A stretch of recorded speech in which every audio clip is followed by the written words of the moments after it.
Calm, focus, happiness. Hey, Mindful Tribe. We've talked about the paranormal before on the episode, and today we're going to pick up that topic and talk about it with a transpersonal psychologist. She's a licensed clinical social worker, educator, life coach, and she's an author with more than 25 years of clinical experience. And I'm so excited today. I really am, to talk to Dr. Margaret Cochran. Dr. Cochran, are you in mindfulness mode today? I am indeed, and so pleased to be here. Yeah, me too. I'm so excited to talk to you. Dr. Cochran, what does mindfulness mean to you? Mindfulness means the ability to step outside the ego and pay attention to who you are and what you want and what your surroundings suggest or dictate to you. Okay, very concise, and I really like that.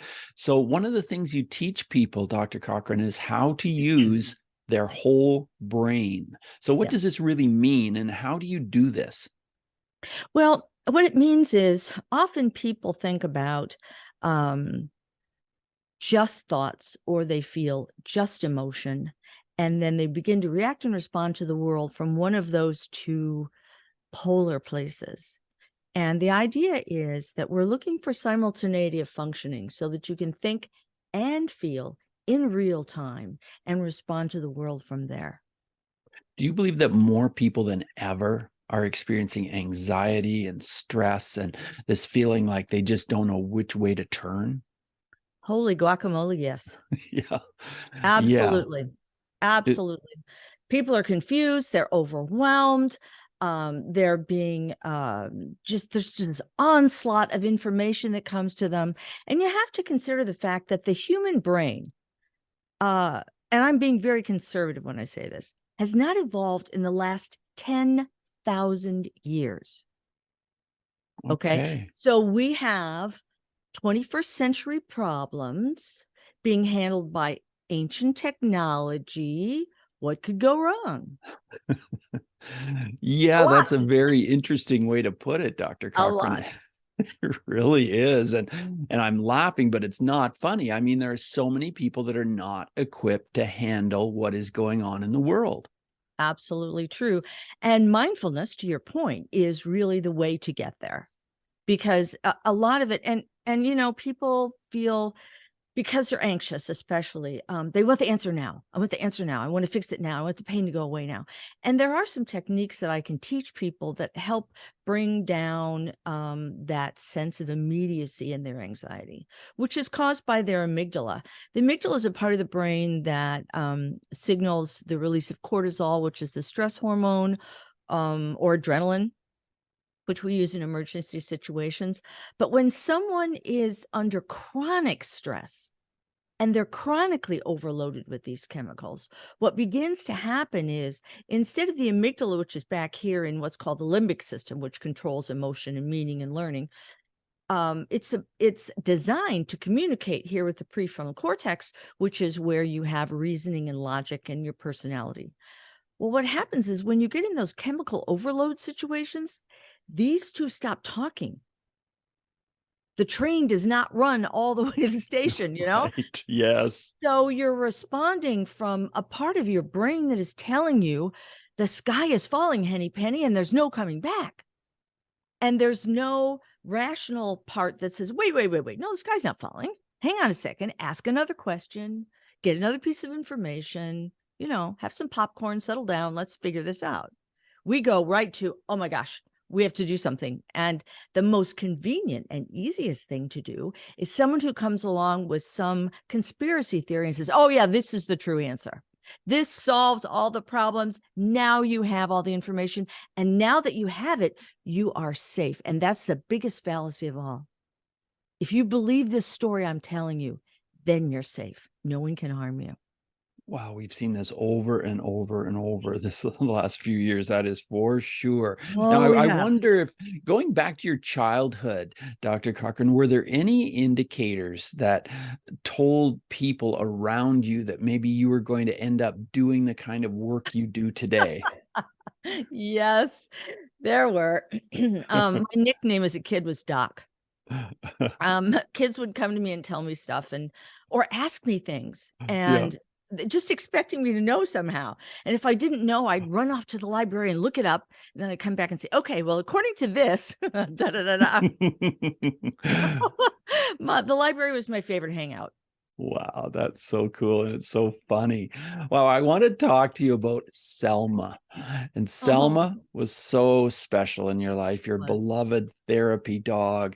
Tell Yes. me what Selma did for you and what Selma did for the world. Well, Selma was a beautiful pit bull, as they're Mhm. called.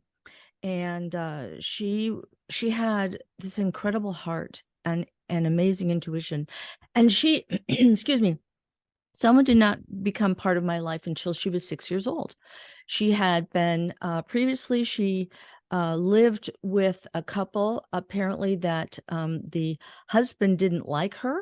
And when the wife was away, he threw her out of the house. Oh, wow. So she was caught roaming the streets by animal control, sent to the Humane Society. She was then adopted by a woman who was a friend of my partner, my late partner in practice at the time. And so she had to go away to Sweden to visit family and left the dog with my partner. And he was taking care of her. But when I went into the office and met her, there was something there, just this click, right? Mm-hmm. And so a friend of mine who's gifted intuitive said, "That's your dog." I said, "No, it's not. It will, lives with this other woman." And I didn't want to get too attached because I knew, what happened. Well, all of a sudden one day she said, "I have to move to South Carolina and I can't get homeowners insurance if I have a pit bull. Will you keep her?" Oh, wow. And Selma became part of my family. And she converted many patients from being afraid of dogs, pit bulls in particular. Mm-hmm. She learned on her own how to walk people from my waiting room back into my office. She'd just go out and get them.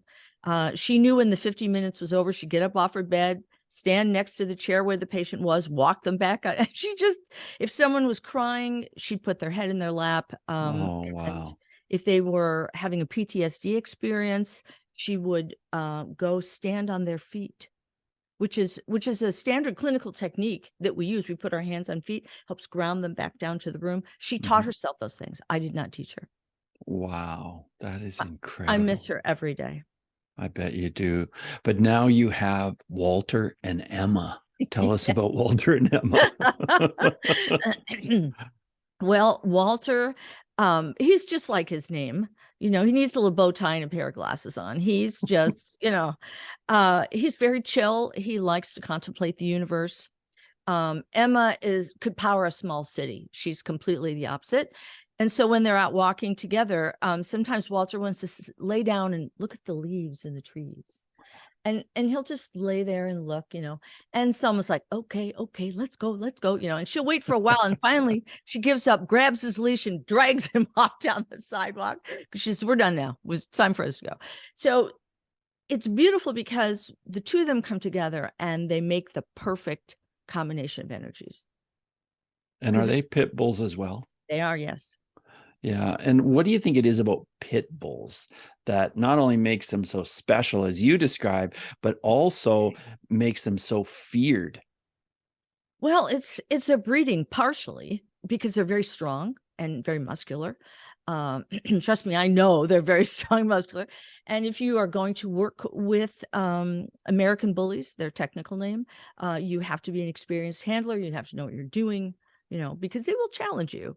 But the other is people are not good to each other and they're not good to their animals. Right. And so if you have a fierce, strong animal with a powerful ego and you're not good to them, you end up with a very angry, potentially dangerous dog. And it could be a German Shepherd. It could be an American Bully. It can be a Chihuahua. In case you've ever been around Chihuahuas, they get Yes, they do. pretty animated pretty fast. And of course, the pit bull always gets the blame. Never fails because it's the bigger dog, right? So Right. Interesting. it's all about energy. Yes. Yes. And there's so much energy when we give ourselves up to our pets and we have a mindful way of being with them. Isn't that right? Absolutely. They give us so much. After Selma passed, I was laying in bed one night and I was just drifting off to sleep. And she was not allowed on the bed unless she was invited. And she'd always make a little noise. And I heard the noise as clear as day. Wow. And I said, "Come on up, sweetie." And I patted the bed, and then there was silence. So Wow. she's still here. Well, and on that note, I want to talk to you about the paranormal research you've done. I know that you've done some research, and I know you have a lot to say about the paranormal. So let's start there. What have you done as far as research is concerned? Well, actually, I wrote my dissertation for my PhD on what happens to someone longitudinally when they believe they've seen a ghost. Oh, So my job is not to prove there are ghosts. My job was just to evaluate the experience people had when they believed they'd had a sighting or a feeling, as the case may be. interesting. And how was this paper received? Well, first of all, let me say I had a blast doing it. It was so fun. Most Yeah. people complain about their dissertations. Oh, it's so hard. I had nothing but fun. It was great. Well, here's how it was received. I was invited to give a talk by the APA because somebody decided, well, it's true. People do come to the office and say, "I've had this experience. This woman's a world expert on it. Maybe we need to have her give a talk." And I said, "Are you sure you want me to?" "Yeah. Oh, yeah. Yeah. They said they did." And so it came down to giving time to give the talk. And I got this call back and said, "Well, actually, no. The committee decided, no, we're not going to have you talk." But they wanted to know if you knew about the haunted Toys R Us in Sunnyvale. So there's that sort of interesting, it's garbage, but you should go look at this, right? The other way it was received was I was at the hairdresser one day getting my hair washed. You're very vulnerable with your head back in the bowl. Yeah.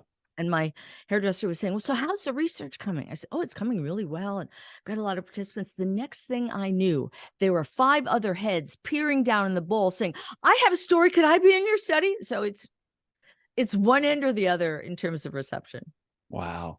Wow, that's very interesting. Well, you've told us about what you feel about your dog who passed, your Mhm. dog Selma, but what about people? Do you have friends or relatives who have passed and then you have some kind of messages from them or relationships with them that you would attribute to the paranormal?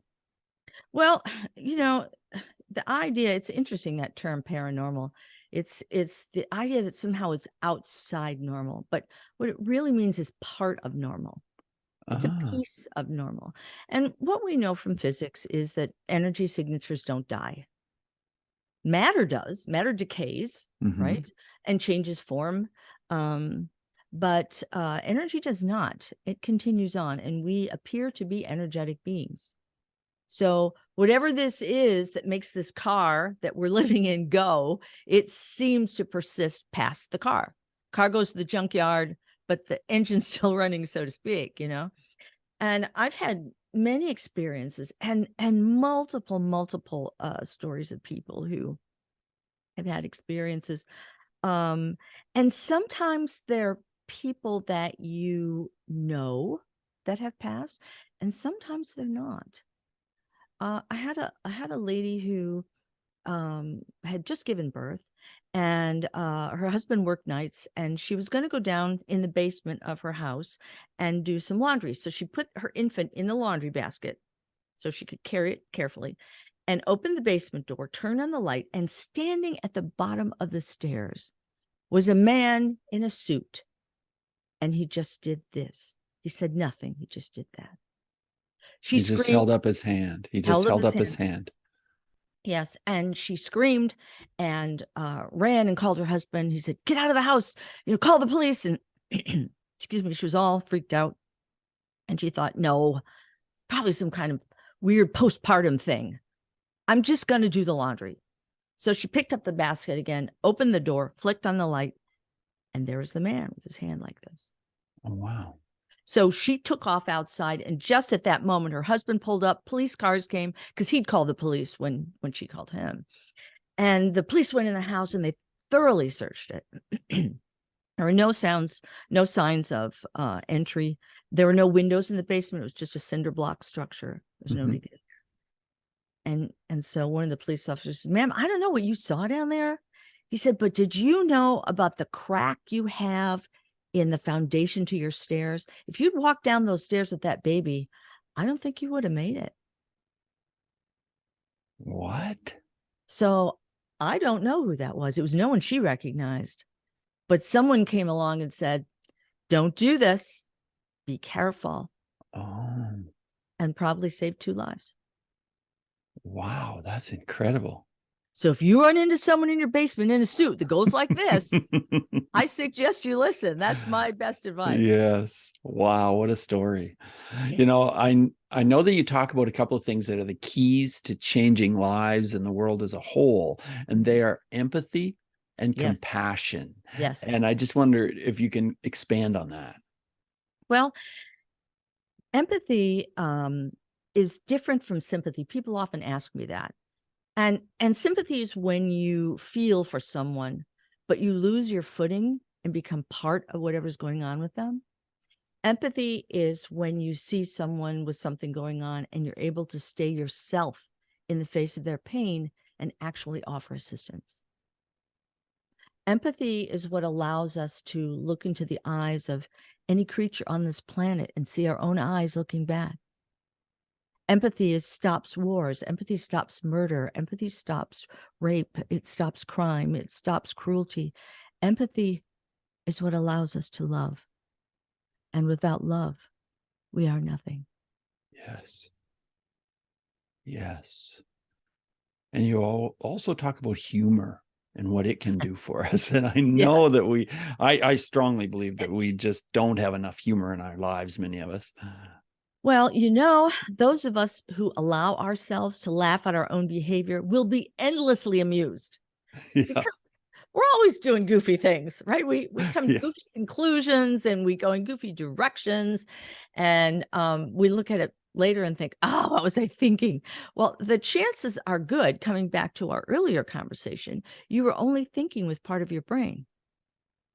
You're probably thinking only rationally or only emotionally, and you made a decision from one of those two dichotomous places that you're not very happy with in the long term. Right. Right. Dr. Cochran, I want to ask you a question about bullying because I've worked in that field for a long time. Do you have a story about bullying where mindfulness would have made a difference? Yes. I had a little boy who came to me, and he was in the 3rd grade. And he was being picked on something fierce by some older boys, 4th graders, 5th graders. They'd take his money and they'd push him down and all this kind of stuff. And he didn't want to go back to school, and he was feeling really bad. So I taught him how to meditate. Little 3rd grade meditation. He was a great kid. And I taught him about how, people who are bullies are scared themselves and don't feel good about who they are. And what they're looking for from you is a reaction. That's what fuels them and gives them power. So if you don't give them that, then they'll leave you alone. And he was pretty skeptical, as you might guess. Yes. And why would he not be? I invite skepticism. It's an important part of learning and growth, and research come to that. So I have this T-shirt, and it says, it's part of my wisdom wear collection. And it's a little saying that I have, that life is a process of becoming, but it's not always a becoming process. So I gave him one of those shirts. And so he went to school. And so the guys started in, and they make this little circle around him, and there's their sort of half circle. And then there's his friends that are watching. What's he going to do? What's he going to do? So he said, the guy says, "Oh, you're this and you're that," and he whips around and he points to the back of the shirt and he says, "Read my shirt." Oh, I love that. And the bully was like trying to read the shirt, and then he didn't know what to do. He just stopped dead in his tracks. So everybody laughed at him. His friends, my little guy's friends, and my guy walked away, never bothered him again. Isn't that something? Wow. And where can I get one of those shirts, Dr. Cochran? I'll find one and send it to you. The thing is that what really stemmed the tide was his confidence. Right. He was not being externally motivated. He was being intrinsically motivated, internally motivated. And he said, you can say whatever you want to, but I'm still me and I'm okay. Wow. Which brings us again back to compassion and empathy, because the first place that must start is with ourselves. We have to love us before we can truly love others, and most importantly, receive love from others. Yes. Often we get scared of intimacy and deep connectedness. And so we put ourselves in a giving, quote unquote, position where we're always in charge of, I'm going to put out love. I'm going to give gifts. I'm going to do this. But when someone says, oh, you have beautiful eyes. I love the way you smile. We say, uh-huh. And we don't receive the gift. And I always tell people, how you feel when you give something to someone. How does that feel? Oh, it feels good. Okay. So when they give you a piece of their heart and you go give them the raspberry, how do you think they feel? Oh, bad. I said, I know. Right. Yes. So learning to receive is a very important part of intimacy and connectedness. And it's a wonderful gift to whomever the gift giver might be. Yeah, so true. Absolutely. What's the best website where Mindful Tribe can find you? Oh, drcochran.com. That's so easy. drcochran.com. COCHRAN and Dr. DR, right? Yep, that's it. Yeah. Awesome. drcochran.com. Yeah. As we move forward in the interview, Dr. Cochran, I want to ask you 5 quick answer questions. So just 30-second answers are perfect. The first one is this: who is one person who has been a very powerful mindfulness influence in your life? Carl Jung. Oh, that was quick. That was easy. Carl Jung. When did you first discover Carl Jung? You're going to laugh. I discovered Carl Jung back in elementary school when I was hanging out at the library. I need to tell you this. Yes, please do. I was nearly shot in the 4th grade. We were studying one of the American icons, Johnny Appleseed, who went around, doing apple seeds everywhere. And the Native Americans never bothered him. He could go anywhere with his apple seeds. Now, mind you, he walked around with a tin pot on his head, and he wasn't always appropriately dressed. And so the rules of Native Americans, who were much more compassionate often than their captors, was that if you were touched by the spirits, you didn't hurt that person. In fact, sometimes they leave him food and other things because they felt he was touched by God. Right. Well, so everyone was extolling the virtues of Johnny Appleseed. And I was thinking, I don't know, that doesn't make sense to me. Something's missing. So I went to the library and I did a lot of research in my little research 4th grade head. And I figured out he was a schizophrenic. That's what was wrong with Johnny Appleseed. And that's why he died of exposure and starvation. Because he was naked in the snow. And schizophrenics untreated often dress in interesting ways, or they'll take all their clothes off or whatever. So I raised my hand in the 4th grade. I said, newsflash, I just figured out that Johnny Appleseed was a schizophrenic. I was explaining what schizophrenia was. Recess was hell after that. Oh, I was persona non grata. The teacher had to stand in front of me with her arms out. No, don't kill her. Because people, they thought I was messing with a beloved character. And I said, no, I'm not disparaging him. I'm just explaining why he could do the things he did. And why he was treated by the Native Americans the way he was, why sadly he died the death that he did. We still have all the apple trees, but yeah, that didn't go over so well. That's a fascinating story. Thanks for sharing that, Dr. Cochran. Wow. My next question is about emotions. How has mindfulness helped you deal with your emotions? Mindfulness has allowed me to step back from the 3D temporal world and understand that each being, no matter what their species might be, is here on their own journey. And it's above my pay grade to understand why they choose particular challenges, like Johnny Appleseed in his schizophrenia. I don't know why, but I have respect for it. I have reverence for it. And no matter what it looks like, I recognize that there's value to it. One of the things that's difficult is that often people don't have a long view. For example, my mindfulness has allowed me to believe wholeheartedly that only good things will come to me. Always. And sometimes the most incredible gifts come wrapped in the worst paper. But the trick is to keep your eye on the gift. Carl Jung again, the pearl of great price. Right? So Rick, when something happens that I perceive to be negative or scary, my first thought always is, ooh, I wonder what's on the other side of this. This is going to be exciting. And there's my joyful anticipation. Wow. I love that. That is awesome. My next question is about a book. Is there a book that you would recommend that can help with mindfulness? Yes. What Dreams May Come. Oh. It's a wonderful allegorical book about our views on heaven and hell. And I think the listeners will really enjoy it. It's a lovely story. They did a movie of it. Hollywood screwed it all up. You know how they do that sometimes. Yes. But the book is very good. Okay, I'll check it out. I've not had anybody mention that book on the show before. Cool. I want to ask you about breathing, because we haven't really talked about that. Do you have any thoughts, any ideas, any suggestions about breathing as it relates to mindfulness? Yeah.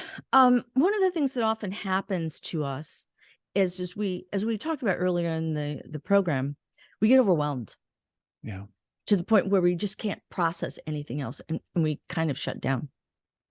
And I have a little 4-7-8 I am enough exercise that I think is very helpful. If you like, we could quickly go through it. Please, just yeah, let's do that. Show the folks how it works.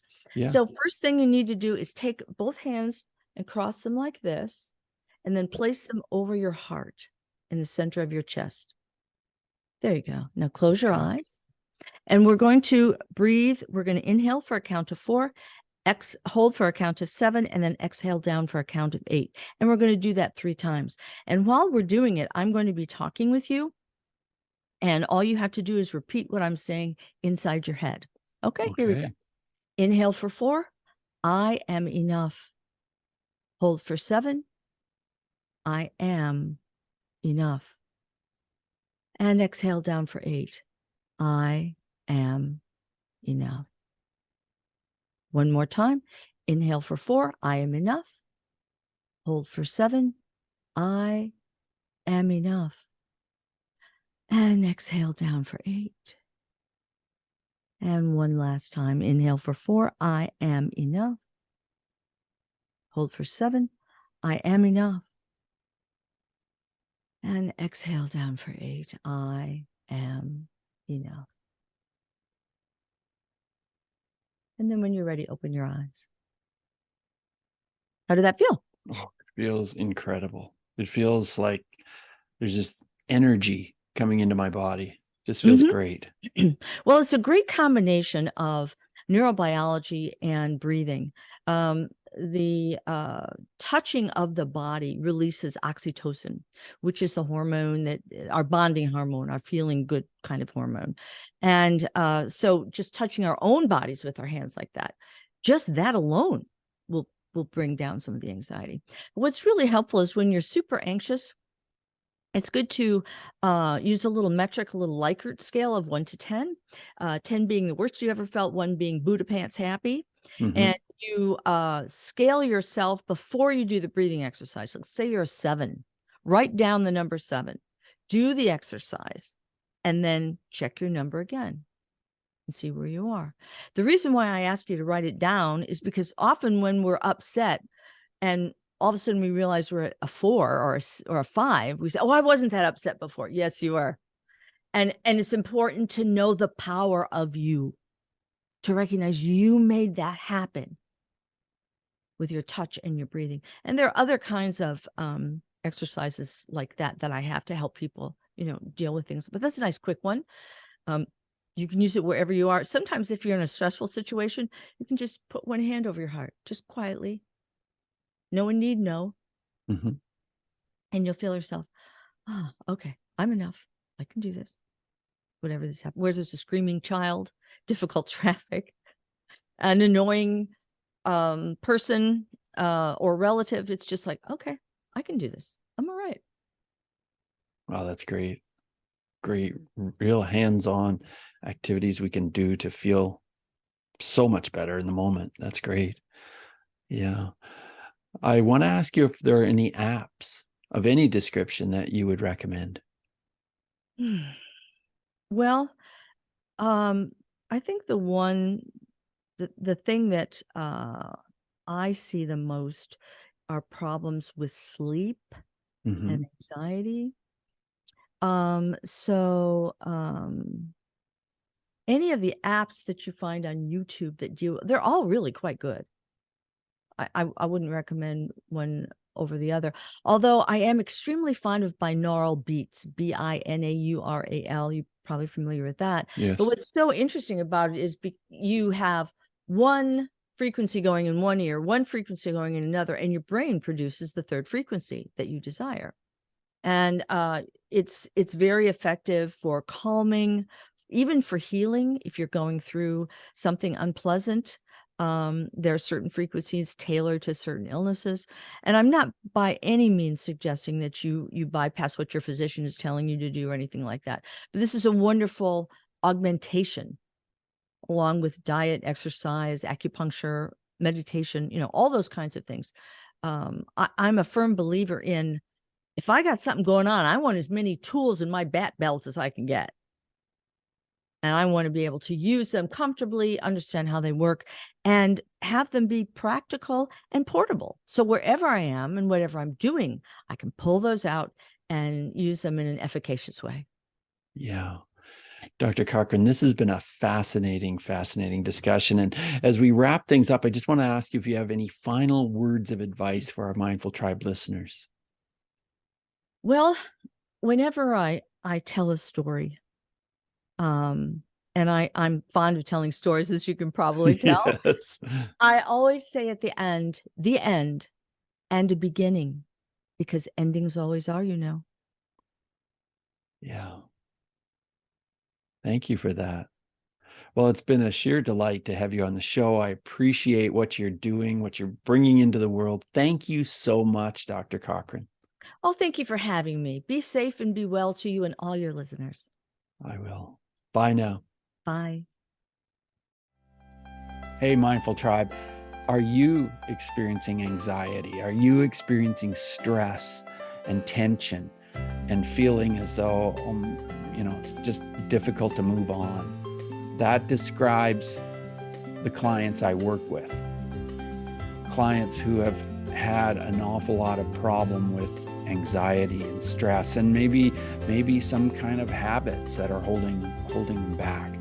And through hypnosis, we get to the bottom of it. We get right in there and we talk about it.